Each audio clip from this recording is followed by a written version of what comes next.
Mi nombre es Diana Laura García Ugalde y el tema que me tocó fue el derecho novohispano. El derecho indiano o novohispano es una etapa de la historia muy importante, ya que en ella surgieron las primeras normas que rigieron y marcaron el rumbo de lo que hoy es México, pues a inicios de la conquista española, México era llamado la Nueva España. Tenía una forma de gobierno monárquica en la que la autoridad máxima era el rey. Surgieron las primeras audiencias, los primeros tribunales, de manera fiscal, de manera gubernativa, de manera administrativa, etc.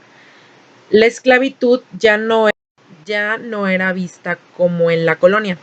Los indios en este tiempo tenían empleos remunerados, claro, no a un precio justo, pero ya no trabajaban como esclavos sin paga, hacia un amo. Ahorita les voy a explicar el nacimiento del derecho indiano. Por consenso general, los historiadores e investigadores del derecho sitúan el nacimiento del derecho indiano en las capitulaciones firmadas por la reina Isabel I de Castilla y el navegante Cristóbal Colón en 1492, conocidas como capitulaciones de Santa Fe.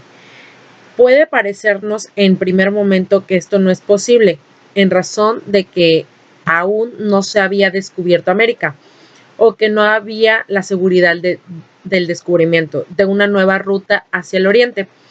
Pero lo cierto es que en la segunda capitulación, en total fueron 3, se concede a Cristóbal Colón los oficios del virrey y gobernador general en las islas y tierra que descubrirá, por lo que se considera que dichas capitulaciones contienen normas dirigidas a las tierras que él iba a encontrar y que debía observar al momento en las que él arribara en esas tierras. Por motivo del dicho descubrimiento y se generó una preocupación sumamente importante para esa época, desde un punto de vista jurídico y moral. ¿Cómo justificar la conquista y el posterior asentamiento de españoles en América? Al efecto, surgió una pléyade de juristas y teólogos que se dieron a la tarea de encontrar los fundamentos, tanto jurídicos como morales, que permitirían justificar la conquista y la presencia española. Al respecto destacan por la firmeza de sus posturas los debates verbales y por escrito sostenidos a favor de los indios por Fray Alonso de Montesinos y Fray Bartolomé de las Casas, llegando incluso a semiconvencer a la administración del Estado y aún hacer titubear al mismo emperador.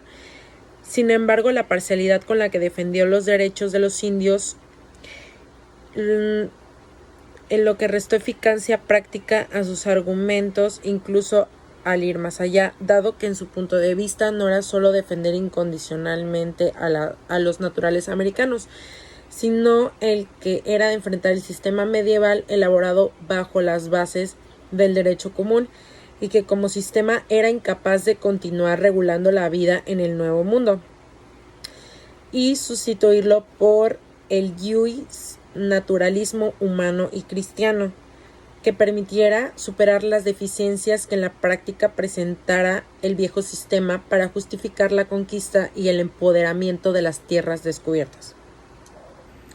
A continuación les voy a explicar el origen del derecho indiano.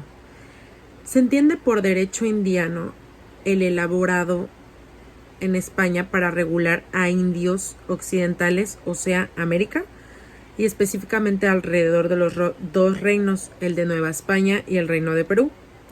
Como ya se dijo, las capitulaciones de Santa Fe constituyen el primer antecedente de aplicación de derecho en América, por lo que al descubrirse las Indias en 1492 debía aplicarse en ellas el derecho de Castilla, expedido por los reyes católicos y que a partir de 1521 por la conquista del Imperio Azteca para la corona española hecha por Hernán Cortés, el derecho castellano debía aplicarse ahora en la Nueva España.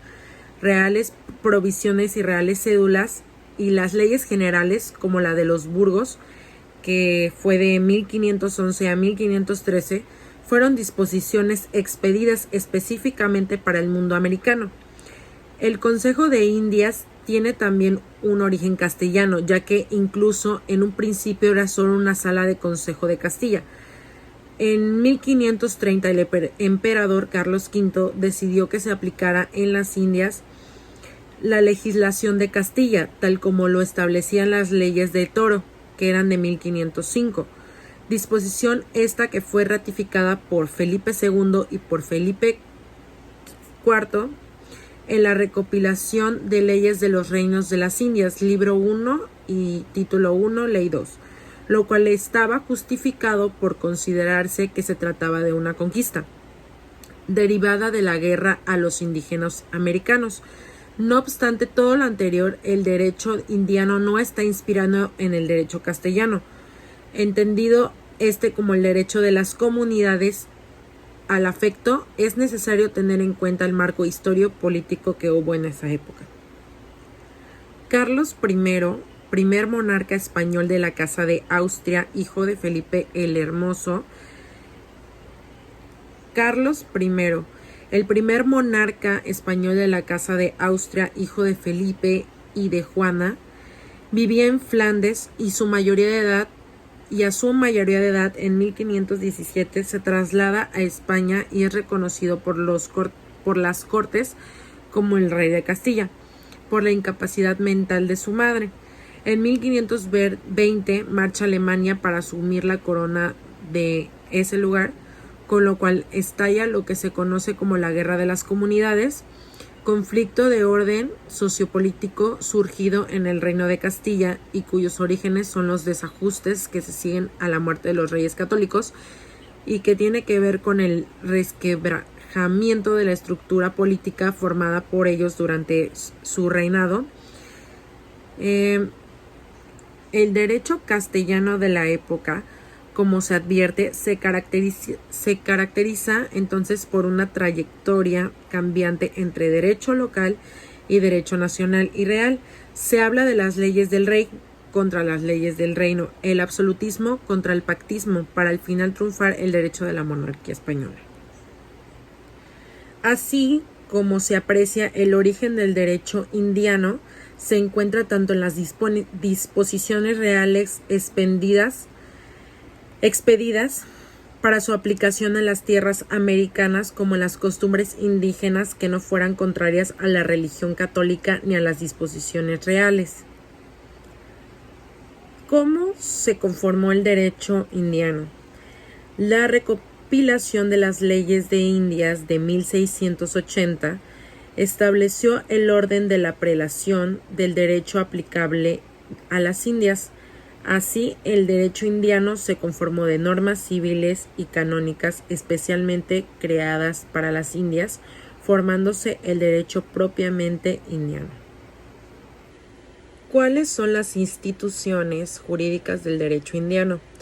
Son los organismos centrales. Ahorita les voy explicando paso a paso qué concepto tienen cada uno.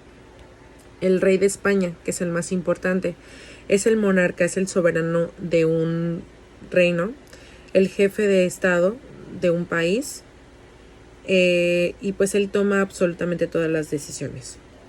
El Real y Supremo Consejo de Indias, ese es el órgano más importante de la administración indiana de América y Filipinas, ya que asesoraba al rey de España en la función ejecutiva, legislativa y judicial. Se formó en 1503 como una sección dentro del Consejo de Castilla.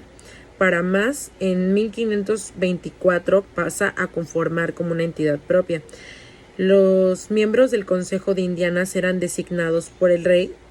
En general eran personas ilustradas y competentes con facultades legislativas sobre América y los nombraban a los virreyes, gobernadores, oidores, jueces, entre otros. No alcanzó a tener una sede física fija, sino que se trasladaba de un lugar a otro con el rey y su corte. Este consejo actuaba con el monarca y en algunas materias excepcionales actuaba solo. Otro era la Casa de Contratación de Indias, con sede en Sevilla. La Casa de la Contratación de Indias fue una institución de la Corona de Castilla que se estableció en 1503. Fue creada para fomentar la navegación con los territorios españoles en ultramar. O sea, se encargaba completamente todo de los viajes y todas las navegaciones que se hacían.